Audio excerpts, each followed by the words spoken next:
Bonjour à toutes et à tous, bienvenue sur GCN, bienvenue à Belfort pour la 20e et avant-dernière étape du Tour de France. La formation Bahrain Victorious de Matej Moric qui a décroché un troisième succès d'étape après Bilbao et Wout Poels. Félix Gall face à Giulio Ciccone, le match est ouvert pour le maillot à pois.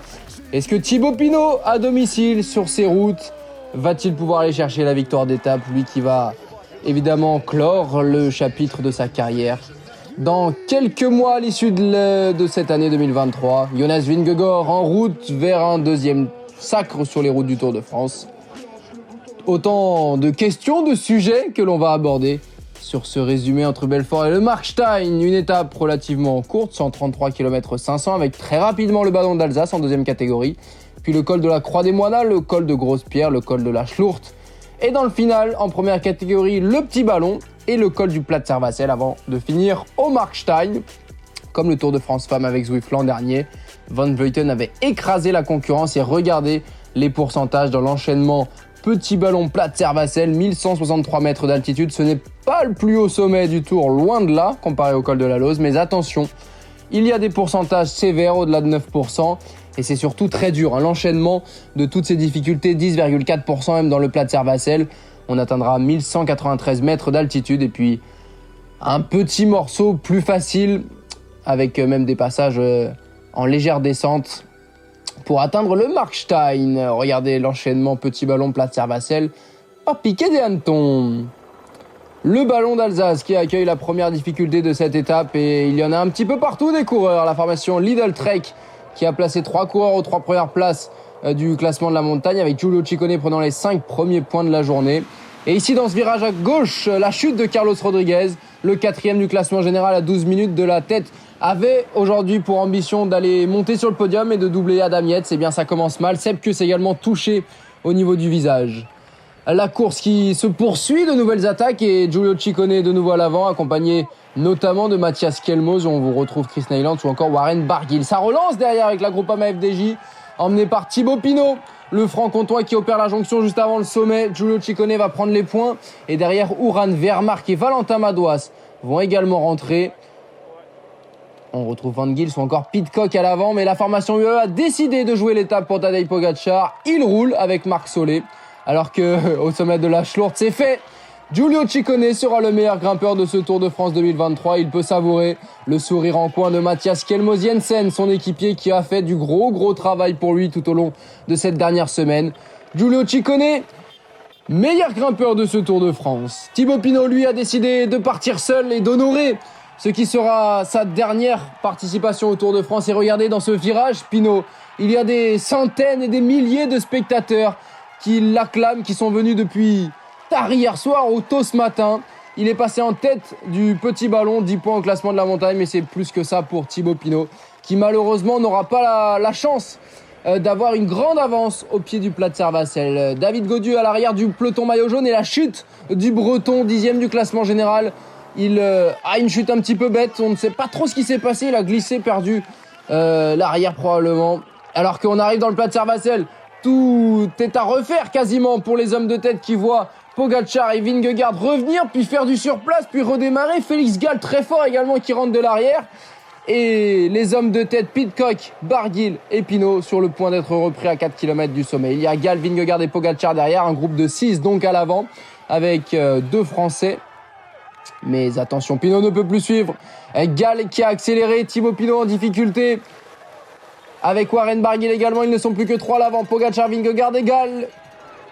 Et Simon Yates qui accélère dans le groupe de contre.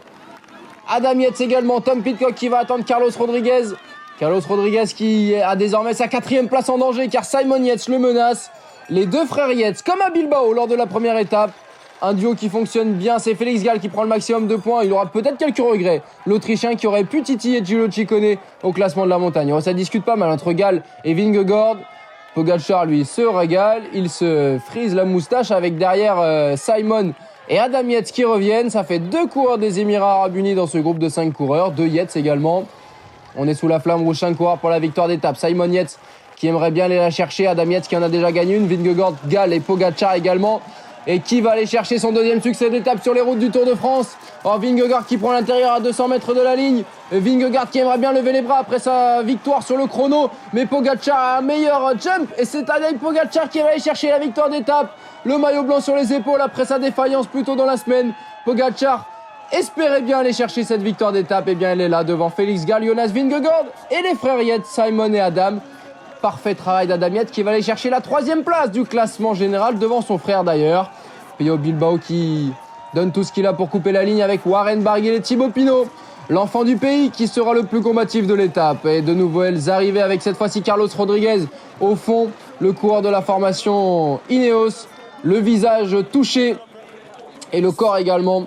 Et qui va perdre sa 4e place. Il termine 5e du Tour de France alors que la joie est partagée entre Adam Yates et Tadej Pogačar. Il n'y a pas eu photo sur ce sprint. Il a donné tout ce qu'il avait, Pogačar, toute la rage emmagasinée cette dernière semaine.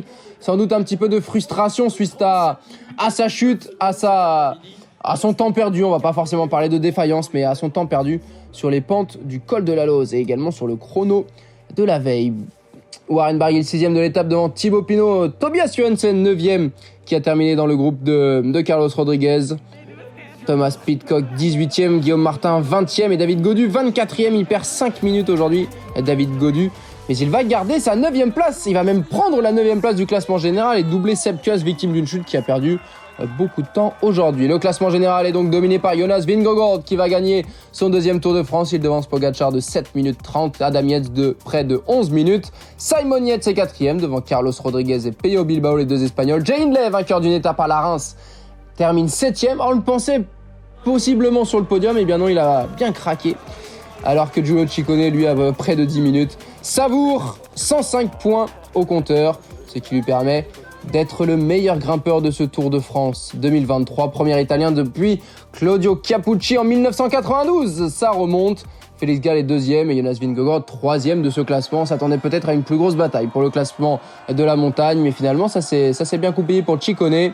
Alors que Thibaut Pinot a été élu combatif de l'étape et peut-être sera-t-il super combatif de ce Tour de France. En tout cas, il fait partie des nominés. Et la dernière étape entre Saint-Quentin-en-Yvelines et son vélodrome jusqu'à Paris-Champs-Élysées. Il y aura la côte du pavé des Gardes, un petit point. On va sans doute laisser passer Giulio Ciccone en tête, paré de ses poids. Et puis l'entrée sur le circuit final, les Champs-Élysées.